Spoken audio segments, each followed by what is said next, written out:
All right. Hello. Welcome to Z's Comics Reviews of Kraven the Hunter. Kraven. So, okay. Yes. First off, a bit of news. Kraven the Hunter is going to be the final film in Sony's villain film series of Sony's universe of Marvel characters. I had to slow myself down because it is a mouthful rather than the MCU. Sunk. So it's weird. Yeah, it was horrible from the get-go. Okay, and according to rumors, and like I said, these are straight up rumors at this point, but a leaker that's usually pretty good about getting their stuff verified is reporting that Sony is looking to sell Marvel, or Sony is looking to sell their Spider-Man property back to Disney or Marvel, what have you. But like I said, rumors, so we'll see how that goes. I think it'll be a good choice on their end because they can't get shit straight. Okay, let's be honest. But they seem to be suffering from the WB fiasco for a while, where they just don't know how to stay out and let people do what they hired them to do. Yeah. Yeah, it's okay. So without getting too far into that, because that's different video series. We're gonna go ahead and review Kraven the Hunter, the movie that just came out this past week. The reason we have Spider-Man is because we just don't have anything Kraven. Yeah, like I thought we had a pop at once. No, but I guess no, we don't. I sold it. Yeah. So I liked it. I liked the movie. I enjoyed the movie. I'm going to tell you right now, the movie is not good. But it is a fun and entertaining movie. Yes. I don't think it's deserving of all the bad stuff that people are saying about it. It is definitely not deserving of all the hate that it's getting. Like some people are saying it's not watchable, and I'm like, oh no, it is totally watchable. I will say... It is a fun, it gives you that 90s action feel style. It really does. I will say that they did linger on the flashback portion of it. There's a flashback for far too long, and I think they tried to do the Zack Snyder thing and draw out some slow-mo shots a couple times. That was an odd choice. That was an odd direction that it took, but okay. Yes. Not my cup of tea, but whatever.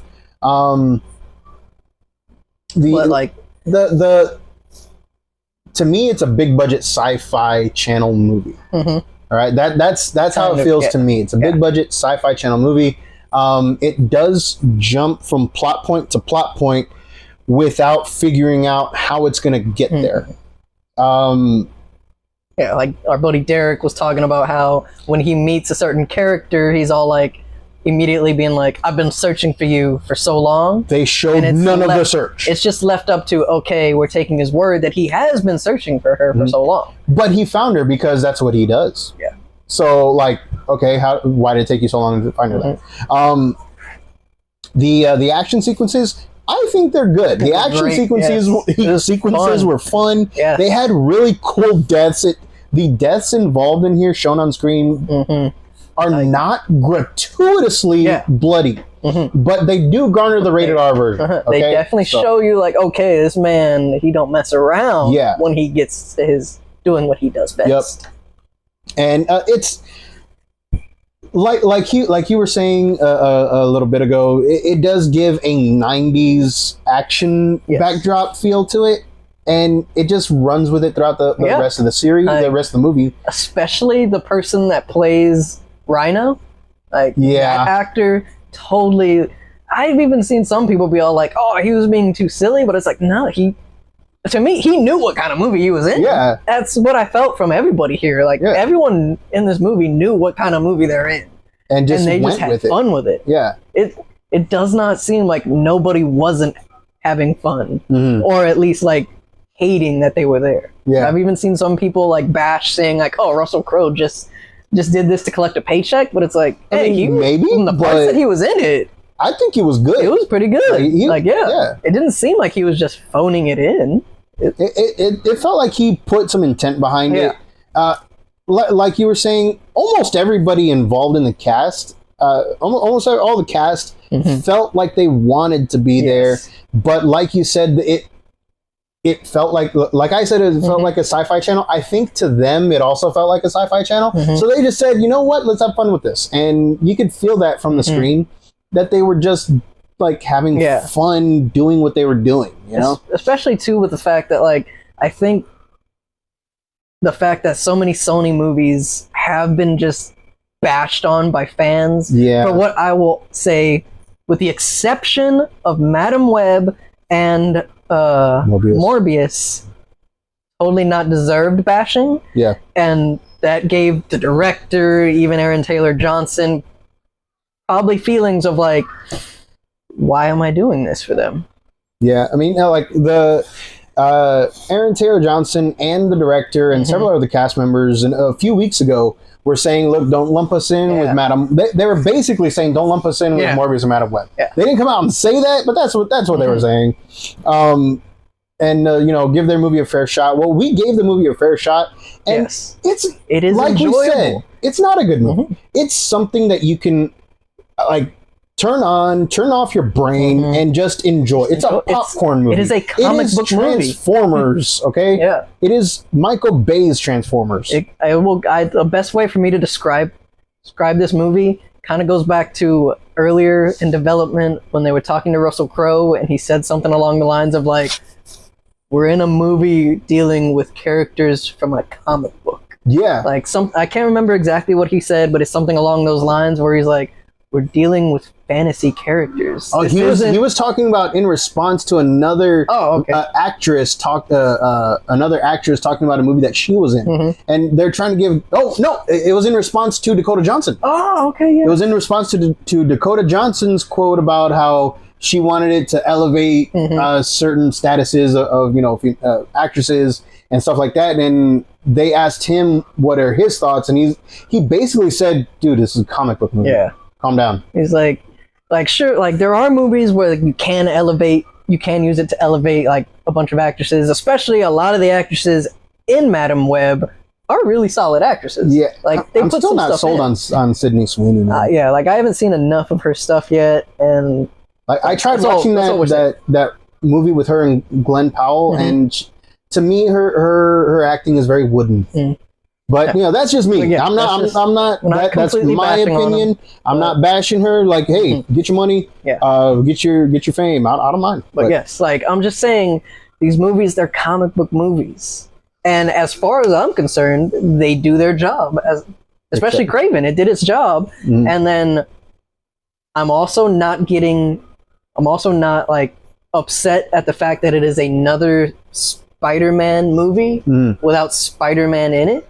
Because out of all of his like rogues gallery villains, to me Kraven is the one that's like, hey, you don't need an origin story with Spider-Man in it. Because he's not really his origin is not tied to Spider-Man. He is a guy that's a hunter. He has hunted everything that you could possibly want, that a hunter could possibly want to hunt, and gets bored, but then ends up coming across Spider-Man and is like, hey, here's a challenge. So like the fact that there is no Spider-Man in this movie, I'm okay with. I mean, there is no Spider-Man hole in this movie. I mean, there is in Venom and a bunch of the other ones because they deal directly with Spider-Man. These guys deal with Spider-Man. But Kraven's origin never did. It was just like he was like Russian royalty and all that stuff. And they kind of play with that a little bit here.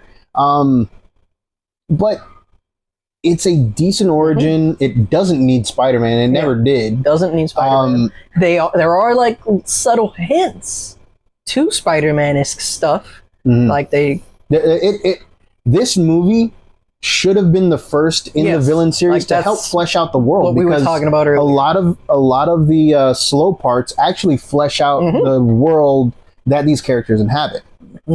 Not in a good way. Like it doesn't do it well enough because they cut it down to like barely 2 hours. A little over. Like with credits, it's like 2 hours and like 17 minutes, I think. Oh, okay. So like barely about a 2 hour movie. Not counting credits. But it's so like we said, it is a fun and enjoyable movie if you don't think too hard about it. I would recommend going to see it in theaters. I sadly do understand and like understand the fact that some of y'all still might not go see it in theaters. A lot of people probably aren't going to go see it in theaters. I know it is not doing well at the box office, but I will say if you don't see it in theaters, at least check it out when it hits like streaming or something, because I do believe it is worth seeing it in theaters at least and once. Definitely streaming. Like, it was a good movie to me. So, it was entertaining. Yeah. So, like, my takeaway from this, I am glad that I have seen this movie. I enjoyed it. Mm-hmm. I will never actively seek out this movie again. But if it's already playing on a TV somewhere, I'm going to sit down and watch it. Because, yes, it is enjoyable. Mm-hmm. And if they happen to use this as maybe a jumping off point for the MCU, if they decide to sell it back to Marvel, I would not be too mad about it.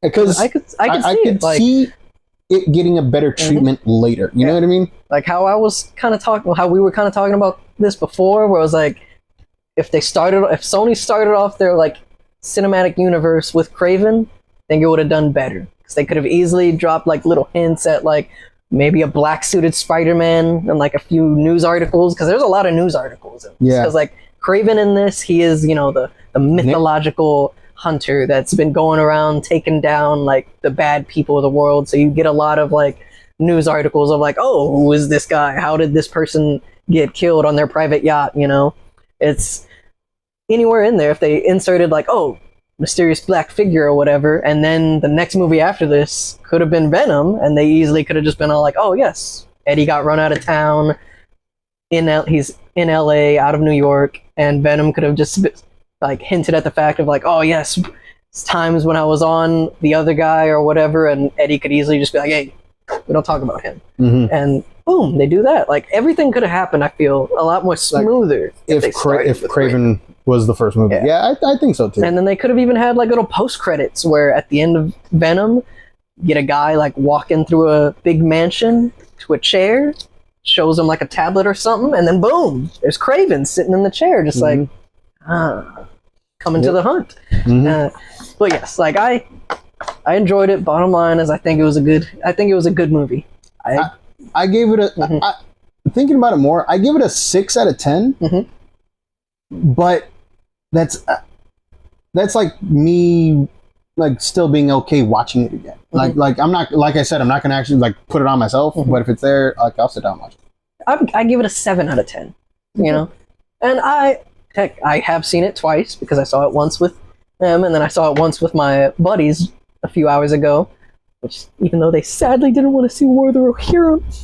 But anyways, like I enjoyed it. Like I was not upset. Like I wasn't upset at seeing Kraven again.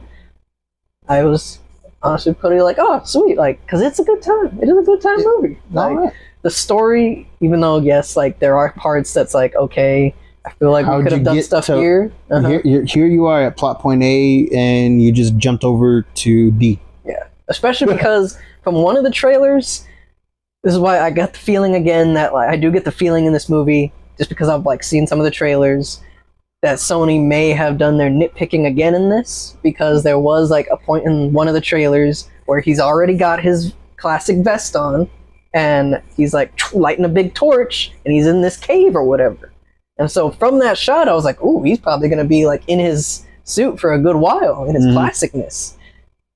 But that shot is not in here. It is not. So it kind of leads me to the fact that maybe this movie was supposed to be different. Like, have a different feel, different story.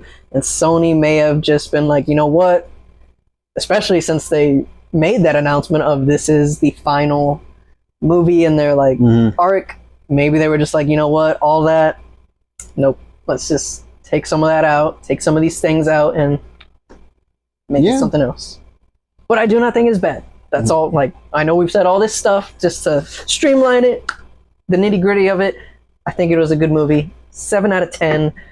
Definitely worth. I think it is worth the watch in theaters if you want to go see it. But at the same time, I understand a lot of y'all might not, especially with War of the Rohirrim and Sonic 3 coming out next week. I understand that this one probably is going to get, you know, a little bit pushed back. Yeah, you know, I think it might find its footing on yeah, streaming. like I think streaming, definitely at least check it out on streaming, because I feel like you should check it out once. Like at least once. Check it out once. I do believe it is worth it. It's worth the time. All right, so that about wraps up our review of Kraven the Hunter. The final villain film in the Sony universe of Marvel characters. Go ahead and give us a like, follow, share us with your friends if you like what you heard today, and we will see you guys next time. Later.